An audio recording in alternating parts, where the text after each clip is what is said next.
오늘 본문 룻기 1장 1절부터 5절 말씀을 통해서 믿음의 선택이란 제목으로 함께 은혜 나누겠습니다. 우리 먼저 말씀을 위해서 기도로 시작하길 원합니다.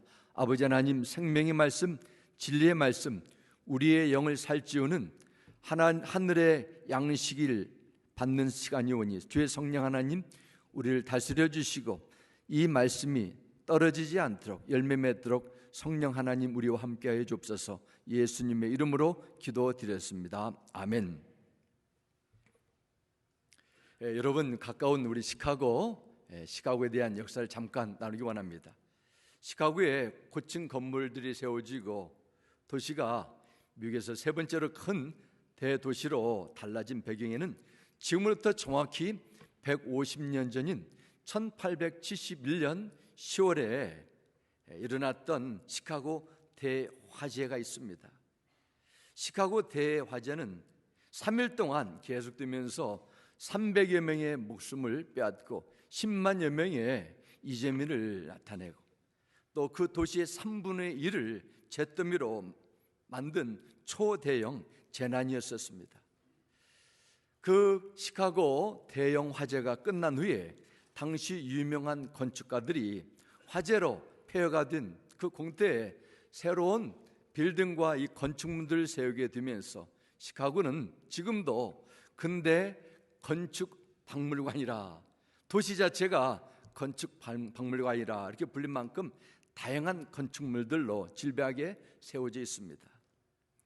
그 당시에 150년 전에 시카고 대화재가 나서 온 시가지가 불바다를 이루었을 그때 시카고에서 목회를 하시던 D.L. 무디 목사님이 심화하던 그 교회도 불타고 있었습니다. 기자들이 몰려왔습니다. 무디 목사님 곁으로 찾아와가지고 목사님 설교 때마다 살아계신 하나님은 전지전능하셔서 무엇이든지 원하게 하면 다 이룬다고 설교하지 않으셨습니까? 그런데 하나님께서는 왜 당신의 거룩한 성전으로 불리는 교회가 불에 타 잿더미로 드는데도 왜 가만두십니까? 이렇게 빈정거린 투로 말하자 무디 목사님은 기자들에게 이렇게 대답을 했다고 합니다. 나도 벌써부터 하나님께 큰 교회를 달라고 기도해 왔어. 그 기도의 응답으로 지금 교회가 불타고 있는 것입니다. 우리가 큰 교회를 짓기 위해서 이 건물을 헐고 다시 세워야 되는데 하나님께서는 다 아시고 불에 태워서 건물을 허는 비용을 들이지 않도록 이렇게 하시는 것입니다. 이 말에 기자들은 어이가 없어가지고 다시 물어봤습니다. 무디 목사는 밤중에 화재를 당하는 바람에 그야말로 빈손으로 겨우 속옷만 입고 빠져나온 경우입니다. 그래서 기자들은 그러면 무디 목사님은 그렇게 큰 교회를 건축할 돈을 가지고 있습니까? 무디 목사님이 나는 수표와 돈을 가지고 나오지 못했습니다. 그러나 아무리 써도 바닥이 나지 않는 하나님의 금고인 성경책을 이렇게 들고 나왔습니다. 그러므로 여러분은 얼마 되지 않아 가지고 불에 탄 교회보다 더 크고 훌륭한 교회를 볼 것입니다. 무디 목사님은 영국으로 그 해에 건너가 큰 붕을 일으켰고 영국에 있는 성도님들이 그 큰 헌금을 다 들여가지고 화재가 난 그 자리에 옛날 교회보다 더 크고 아름다운 교회를 짓고 또 신학교, 대학을 세우는 그런 놀라운 변화가 나타납니다. 하나님께서 세상에 있는 모든 것을 절대적으로 주관하심을 믿는 것, 이것을 절대 주권 신앙이라 이렇게 또 설명합니다. 주신 분도 하나님이시요 취하신 분도 하나님이시고 지금도 내 인생 속의 모든 것을 세밀하게 다스리시고 계심을 믿는 것입니다. 하나님의 절대 주권의 신앙을 가지기 위해서는 이 세상 모든 창조자가 하나님이시고 그분이 내 생명의 주인 되시고 내 모든 소유의 주인 되심을 고백하는 그 신앙에서 시작합니다. 저는 룻기가 이 하나님의 위대한 섭리, 절대 주권이 가장 잘 나타나 있는 성경책 가운데 한 부분이라고 믿습니다. 앞으로 몇 주 동안 여러분과 룻기서를 통해서 은혜를 나누면서 하나님께서 이 놀라우신 주권과 섭리를 여러분의 인생 속에서도 발견하시고 또 지금도 여러분의 앞날을 한 걸음 한 걸음 선한 길로 인도하심을 믿고 믿음의 귀한 여정이 여러분 가운데 계속 나타나게 되기를 주의 이름으로 기도합니다. 먼저 오늘 본문을 통해서 주신 주한 메시지는 하나님은 시대와 환경을 초월해서 일하신다는 것입니다. 하나님은 세상 만물을 창조하시고 가만히 계시다가 아니 저 속말리 멀리에서 살아계셔서 지켜보시는 분이 아니라 여러분의 인생 속에서도 지금도 계속 일하신다는 것입니다. 오늘 본문 룻기 1장 1절을 기록합니다. 사사들이 치리하던 때에 그 땅에 흉년이 드니라. 유대 베들레헴의 한 사람이 그의 아내와 두 아들을 데리고 모압 지방에 가서 거류하였는데, 이렇게 기록합니다. 룻기가 기록됐던 그 시대적인 배경은 사사들이 치리하던 때, 이렇게 기록합니다. 사사 시대에는 이스라엘 백성들이 모세의 인도를 받고 40년 광야 생활을 마치고 유단강을 건너 모세의 후계자인 여호수아의 인도로 약 16년간에 걸친 33번의 정복 전쟁과 그 12지파의 분배 과정을 끝낸 후에 나타나는 이스라엘의 역사입니다. 여호수아가 110세에 죽은 후에 하나님은 사사라는 사람들을 세우셔서 이스라엘 나라에 왕이 세워지기 전까지 통치하도록 허락하셨습니다.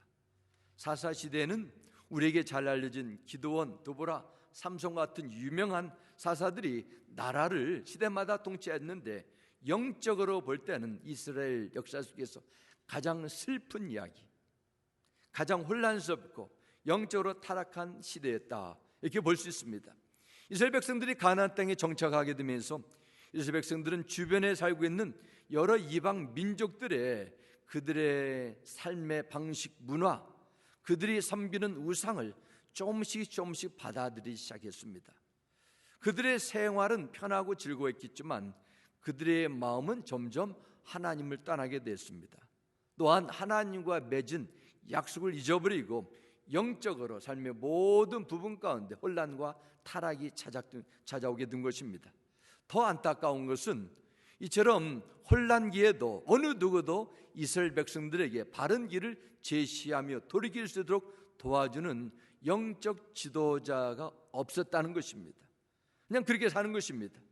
그 상황을 사사기 21장 25절에는 이렇게 기록합니다. 그때 이스라엘의 왕이 없으므로 지도자가 없다는 것입니다. 사람이 각기 자기의 소견에 옳은 대로 행하였더라 말합니다. 세 번역은 좀 더 구체적으로 이렇게 번역했습니다. 그때는 이스라엘에 왕이 없어서 사람마다 어떻게 살았어요? 제 멋대로 하던 시대였다 말합니다. 자기 잘난 맛에 산다는 것입니다. 힘있고 권력 있는 가진 자가 큰 소리치며 떵떵거리며 사는 그 시대가 바로 사사 시대에 있었습니다. 완전히 하나님을 무시하며 인간 중심의 그 사회가 이루어진 그 문화였습니다. 하나님이 이스라엘 백성들을 지켜보면서 돌이킬 수 없도록 참고 기다리시다가 마침내 징계를 내리시기로 결정하셨습니다. 그들에게 받은 두 가지 징계는, 처음 징계는 가뭄과 기근이었습니다. 또 하나는 이방 나라들의 침략으로 고통을 겪도록 이 두 가지 징계를 내리셨습니다. 룻기 1장 1절 말씀에 보면 그 땅에 흉년이 들었다 했습니다. 물론 이것은 자연 재난이지만 하나님의 섭리가 있었습니다. 하나님께서 이스라엘 백성들이 자신의 주를 깨닫고 돌이키도록 하라는 사랑의 매가 이 자연 재난, 흉년을 통해서 보여준 것입니다. 이처럼 이스라엘 전역이 사회적, 경제적 문제뿐만 아니라 영적으로 혼란스러운 어두운 때 한 가정이 있었습니다. 베들레헴에 사는 한 가정이 너무도 삶이 힘겹고 어렵다 보니까 모압이라는 이방 나라로 이민을 가기로 결정을 하게 됐습니다. 사실 여러분도 이민 생활을 다 지금 겪고 오셨고 지금도 겪는 그런 과정일 줄 압니다. 언어가, 문화가 다른 곳에서 이민자의 삶을 산다는 것은 이민 생활을 하지 않은 분들은 이해할 수 없는 것이죠. 그렇게 좋은 넓은 자유의 나라 미국에 사는데 뭐가 어렵다고 해? 엄살 부리는 거 아니야? 그 정도 말할 수 있을 것입니다. 이민은 어렵습니다. 전에 제가 우연한 교회에, 저 다른 주에 사시는 한 성도님을 만나게 됐는데 이분이 미국에 오신 경위를 저에게 설명하는 것입니다. 한국에서 직장생활 열심히 하고 있을 때 IMF라는 그 경제 위기를 만나서 회사를 그만두게 되고 온 가족이 그 이민 가방 2개를 가지고 짐을 싸서 갑작스럽게 이 미국 중서부로 이민을 오게 돼서 생활했다는 것입니다. 처음에 너무 힘들었지만은 열심히 뛰어가지고 이제는 사업도 어느 정도 자리가 잡혀가고 이제는 한국에 있는 조카 식구들을 초청해서 같이 살고자 하는 계획을 나눈 적이 있었습니다. 이분은 한국에서 터진 IMF가 이분의 삶을 완전히 바꿔놓으신 것이에요. 새로운 꿈과 큰 포부를 안고 시작하는 이민 생활 다 잘 되는 것은 아닙니다. 전혀 예상하지 않았던 사건, 또 질병을 겪게 되고 또 악한 사람을 만나가지고 사기를 당하게 되면은 전부 다 새로운 이민 삶이 더 힘든 경우도 있습니다. 바로 오늘 본문에 나오는 엘리멜렉이라는 한 가정이 바로 그러한 경우입니다. 오늘 본문 2절에는 그 가정 이름을 기록합니다. 그 사람의 이름은 엘리멜렉이요, 그의 아내 이름은 나오미요, 그의 2 아들의 이름은 말론과 기련이니 유다 베들레헴 에브라 사람들이더라. 그들이 모압 지방에 들어가서 거기 살더니, 이렇게 기록합니다. 그 가정의 가장은 엘리멜렉이고 그 아내 이름은 나오미입니다. 그리고 2 아들이 있는데 첫째 아들은 말론이고 둘째는 기련. 이렇게 유다 베들레헴에서 모압 지방으로 새로운 삶을 시작했습니다. 그 당시에는 산업이라는 것은 요즘처럼 신기술 또 첨단 산업이 아니라 대부분의 농경 사회였기 때문에 흉년이 들면은 사업이 다 망하는 것과 같았습니다. 먹고 살기가 힘들었기 때문에 조금이라도 생계를 유지하며 식량을 걱정하지 않고 살 수 있는 그 방법을 모색해야 됐는데 바로 모압 땅으로 이사가는 것이었습니다. 그런데 엘리멜렉 가정에 모압에서 사는 생활 속에서 고난들이 덮치기 시작했습니다. 3절과 4절 보겠습니다. 나오미의 남편 엘리멜렉이 죽고 나오미와 그의 2 아들이 남았으며 그들은 모압 여자 중에서 그들의 아내를 맞이하였는데 하나의 이름은 오르바요 하나의 이름은 루시더니 그들이 거기에 거주한 지 10년쯤에, 이렇게 기록합니다. 나오미라는 여인의 이름 엘리멜렉이 죽었습니다. 2 아들이 있는데 말론과 기련이 모압에 사는 여인들을 아내로 맞이하게 됐습니다. 오르바 또 룻, 이 2 며느리들과 함께 생활하게 됐는데 어떤 일을 하게 됩니까? 5절 말씀입니다. 말론과 기련 2 사람이 다 죽고 그 여인은 2 아들과 남편의 뒤에 남았더라, 이렇게 기록합니다. 이 아들이 한창 열심히 이민 생활을 잘하고 있는데 10년이라는 세월이 지났을 때 나오미의 2 아들이 갑자기 세상을 떠나게 되는 너무도 안타까운 슬픔을 만나게 됩니다.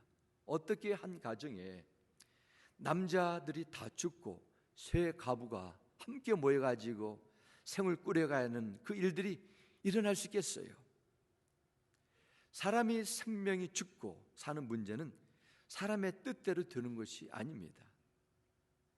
사랑하는 이를 먼저 떠나보낸 사람들에게 그 사고의 원인과 이유를 영적으로 해석하고 바라보는 것은 바로 올바른 태도가 아닙니다. 예수 믿는 성도들도, 주 안에 있는 하나님의 나라의 백성들도 이 세상의 인간들의 판단으로 도저히 받아들이기 힘든 어려운 사고나 슬픈 일들을 다 만날 수 있어요. 일어납니다. 나오미라는 한 가정에서 보여주는 하나님의 섭리는 오늘을 살아가는 모든 그리스도인들에게도 같이 적용할 수 있다고 믿습니다. 욥기서 21장 7절과 8절입니다. 어찌하여 악인이 생존하고 장수하며 세력이 강하냐? 그들의 후손이 앞에서 그들과 함께 굳게 서고 자손이 그들의 목전에서 그러하구나 말합니다. 욥이 악인과 그의 후손들이 의인들보다도 하나님을 경외하는 자들보다 더 세상에서 잘되고 떵떵거리고 성공하는 것처럼 그것을 목격했다는 것입니다. 전도서 7장 15절에 말씀합니다. 나는 덧없는 세월을 보면서 세상만 살다 겪어보았다. 착한 사람은 착하게 살다가 망하는데 나쁜 사람은 못되게 살면서도 거의 늙어 가더구나 말합니다. 착하게 사는 것 얼마나 귀합니까? 그런데 나중에 망했어요. 나쁜 사람은 더 많은 불을 계속 증식해 나갑니다. 다른 일보다도 더 빨리 천국으로 부름받는 성도들도 더 많습니다. 반대로 불신자들 가운데 세상에 온갖 악한 일은 다 하면서도 잘 먹고 오래 잘 사는 경우도 얼마든지 존재합니다. 우리는 도저히 받아들일 수 없어도 하나님은 이 세상에 일어나는 슬픔과 비극적인 사건을 통해서도 선한 것으로 만들어 나간다는 것을 우리는 인정하셔야 돼요. 이게 하나님의 절대 주권을 인정하는 것입니다. 오늘 본문에 나오는 룻의 인생이 그렇습니다. 이 룻이라는 그 여인은 모압 출신의 이방 여인이었습니다. 모압이란 나라는 이스라엘 백성들과 원수지간이었습니다. 신명기 23장에 보면은 모압 사람들은 이스라엘 총에 들어올 수 없다 이렇게 선언합니다. 하나님 나라의 백성에 들 수 있는 자격이 없다는 뜻입니다. 룻이 나오미 가정에 며느리로 들어오기 전까지는 아마 하나님에 대해서 소문은 들었어도 알지 못했을 것입니다. 그렇다 해가지고 그녀가 하나님의 기적이나 환상을 보고 남편감을 고른 것도 아닐 것입니다. 유나 같은 선지자가 모압 땅에 들어와서 구원의 소식을 전파한 것도 아닙니다. 룻의 눈으로 확인할 수 있는 어떠한 극적인 체험도 없었습니다. 그래서 그가 하나님 나라의 백성이 된 것이 아닙니다. 시어머니를 통해 들려진 여호와 하나님에 대한 들었던 막연한 그 이야기, 겨자씨처럼 너무도 작은 믿음의 씨앗이 열매가 그녀의 마음밭에 뿌리워지고 나오미의 가정을 회복하시고 나중에는 다윗의 조상이들은 놀란 일들이 일어나게 됩니다. 더 나아가서 하나님은 나오미, 롯과 같은 너무도 평범을 넘어서 온갖 슬픔과 비극으로 점칠된 그녀의 삶을 통해서 인류 구원을 위해 오신 예수 그리스도를 준비하고 계셨다는 사실입니다. 어떻게 롯과 같은 모압 여인, 이방 여인이 예수님의 족보에 이름이 올라갈 수 있겠습니까? 이것은 하나님의 사랑이요 하나님께서 베푸신 놀라운 은혜의 신비라고 믿습니다. 아무런 자격이 없고 공로도 없지만 하나님께서 주권적으로 간섭하셔서 이 구원의 은혜를 롯에게, 그녀의 가정에게, 후손에게 베푸신 것입니다. 하나님은 롯이라는 한 이방 여인의 이 연약함, 실패, 비극적인 슬픔을 통해서도 어려운 사건 속에서 보이지는 않지만 가장 분명하고 변하지 않고 확실하게 인도하시는 하나님의 선하심을 나타내셨습니다. 이런 면에서 룻기의 주인공은 룻도 아니고 장차 우리가 배우게 될 그녀의 새 남편 보아스도 아닙니다. 바로 룻기의 주인공은 하나님이세요.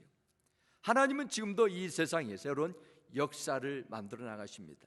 여러분의 인생 속에서 일어나는 어떤 상황 속에서도 놀란 일을 행하심을 믿으시기 바랍니다. 이런 하나님의 절대적인 통치가 오늘도 여러분의 인생 속에서 나타낸다음을 믿으신다면 아무리 이해할 수 없는 이런 극한 상황을 만난다 해도 두려워하거나 하나님을 의심하면 안 됩니다. 실패했다고 포기해도 안 됩니다. 하나님은 지금도 그 가운데서도 앞으로 계속 새로운 일을 행하시는 분이기 때문입니다. 사랑하는 성도 여러분, 여러분에게 도저히 받아들이기 어려운 그런 사건이 찾아올 때 마음의 초점을 눈에 보이는 대상이 아니라 그걸 뛰어넘어 일하시는 하나님의 그 신실하심에 두시기 바랍니다.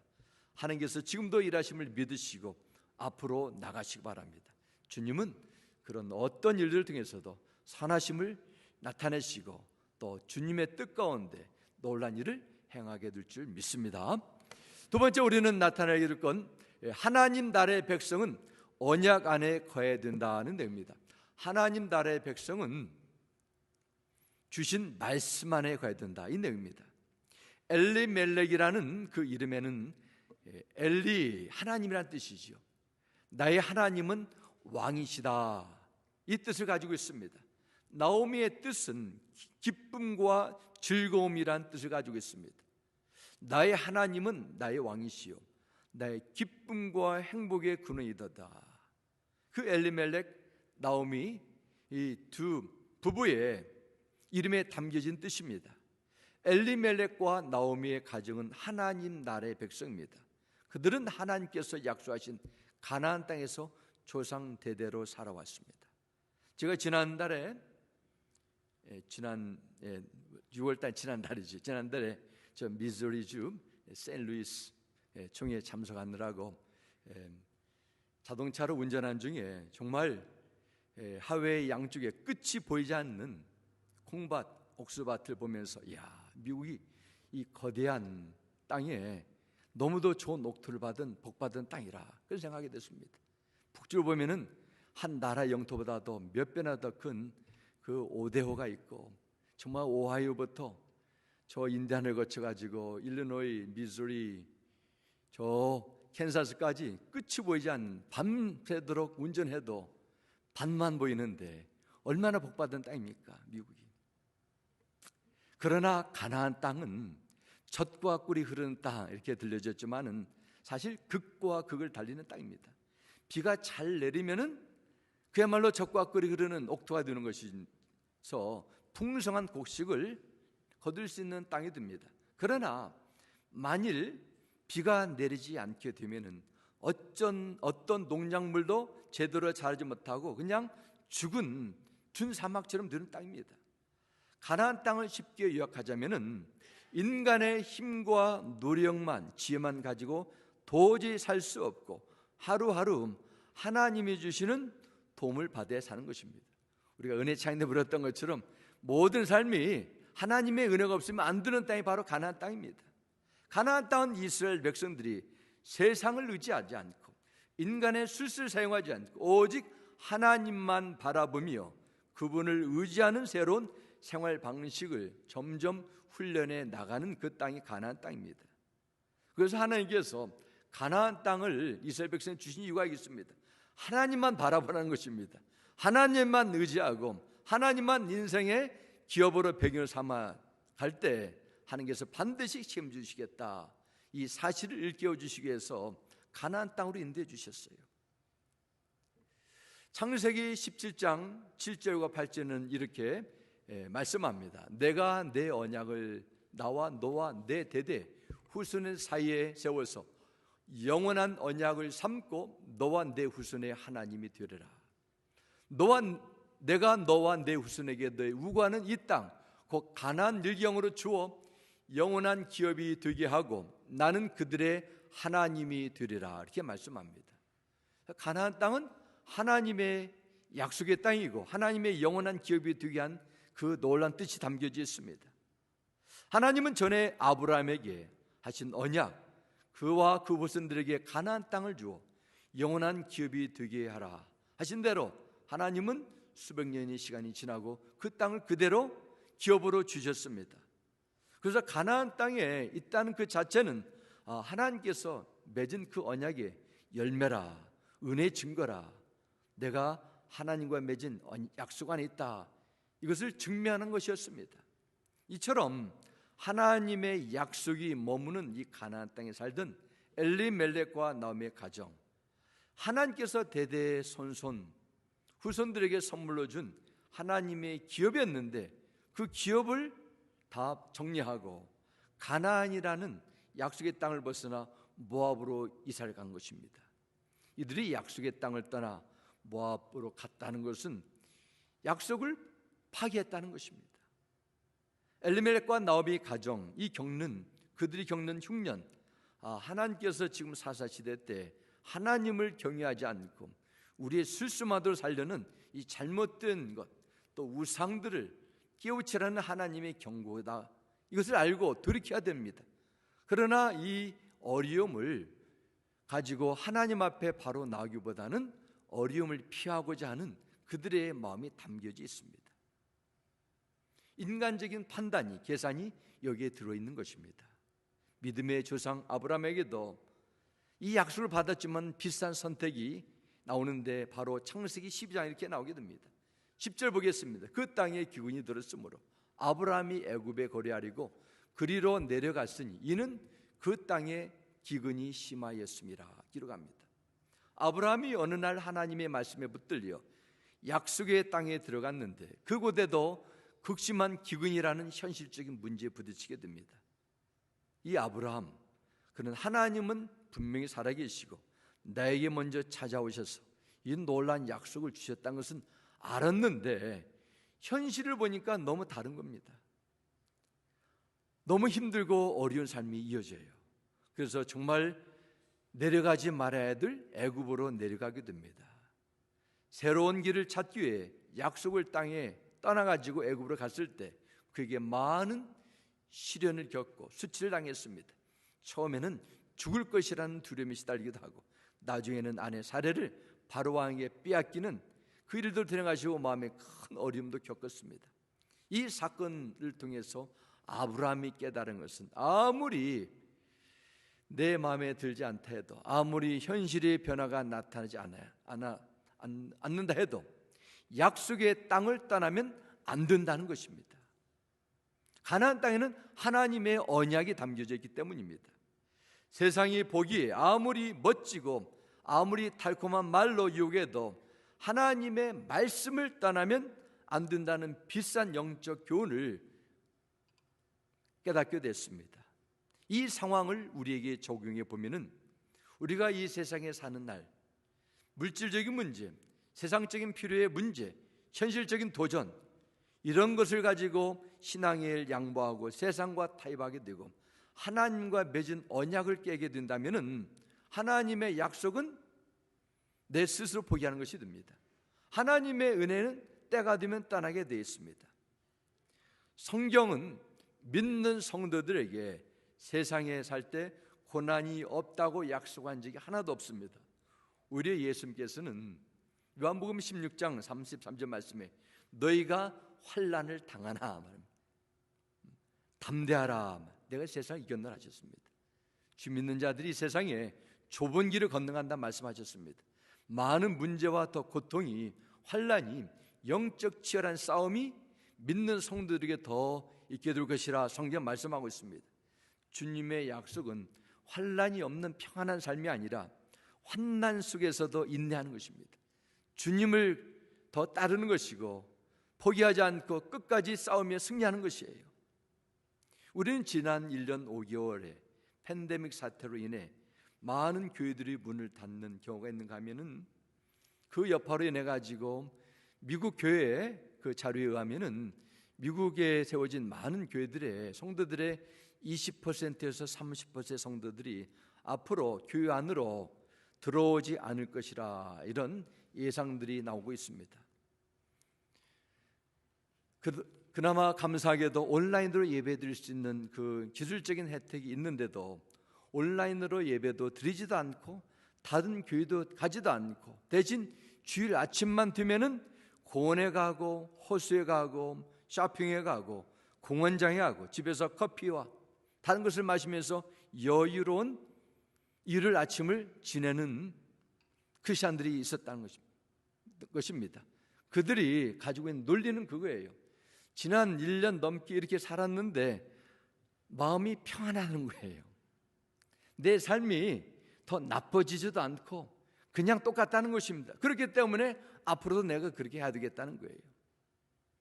하나님이 내 인생의 주인으로 섬기고 믿는다 하면서도 하나님은 내가 필요할 때만 나타나고 모든 삶이 나빠지지 않을 때는 하나님을 떠나게 된다.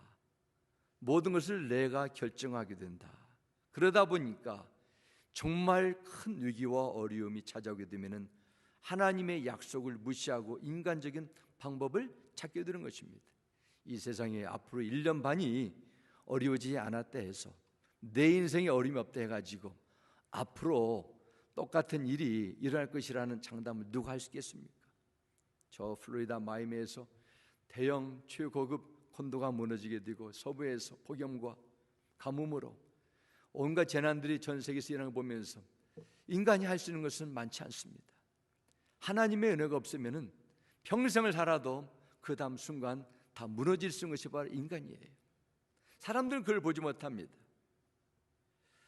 자동차를 운전하다 보면 볼 수 없는 블라인드 스팟이 있습니다. 사각지대가 있어요.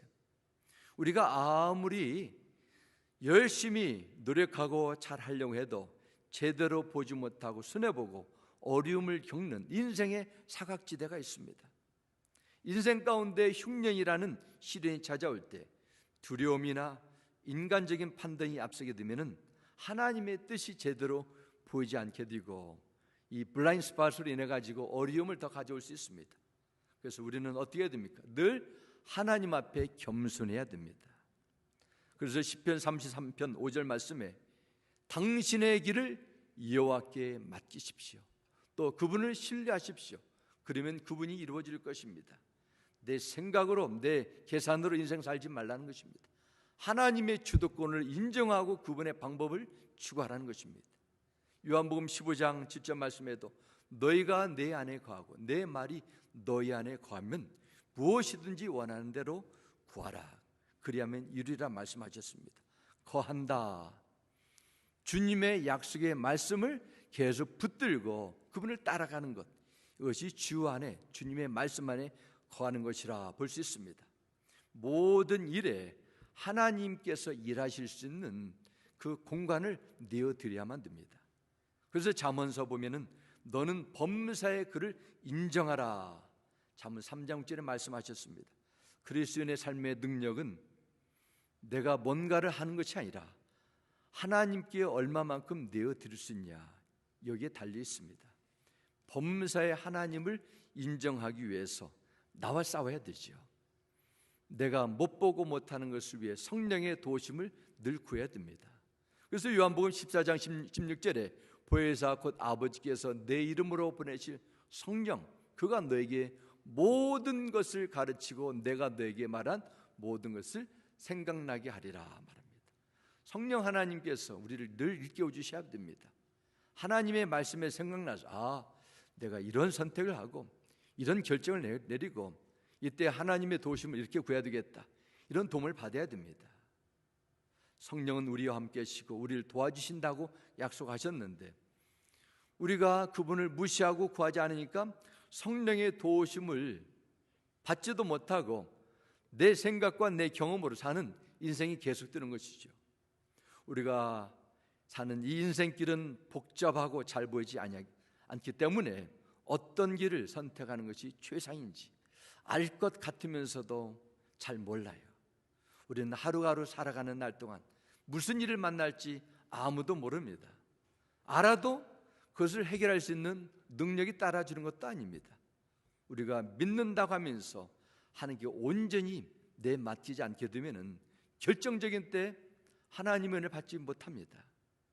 우리는 모든 것을 내가 하려고 하고 열심으로 내 힘으로 살아가려고 한다면 이것은 하나님의 온전한 주권을 인정하지 않는 영적 교만이 될 수 있습니다. 그러면 우리는 어떻게 살아야 됩니까? 생명의 주가 되시는 주님께 맡기는 이런 지혜로운 선택을 계속 훈련해 나가야 됩니다.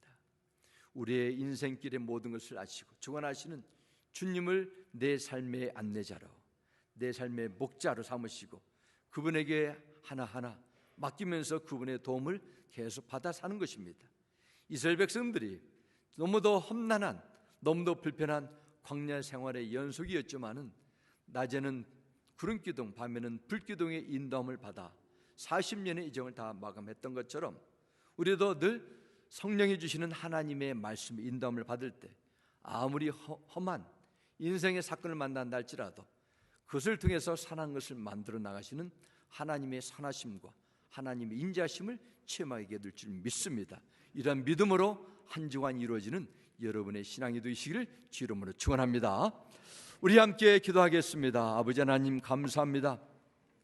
주님의 이름을 찬양합니다. 우리 인생 내 뜻대로 되지 않습니다. 내가 이해할 수 없는 일들이 너무도 많이 일어납니다. 그럼에도 하나님은 일하시고 선한 것을 만들어 나가시는 신실한 분임을 믿습니다. 루세 인생에서 보여주는 그녀의 비극과 슬픔이 하나님 안에서는 선한 기억이 있음을 알았습니다. 하나님의 놀라운 뜻을 바라보고 늘 감사하며 찬양할 수 있는 믿음의 한 주간이 되도록 성령 하나님 우리 모두를 다스려 주시옵고 예수님의 이름으로 기도드렸습니다. 아멘.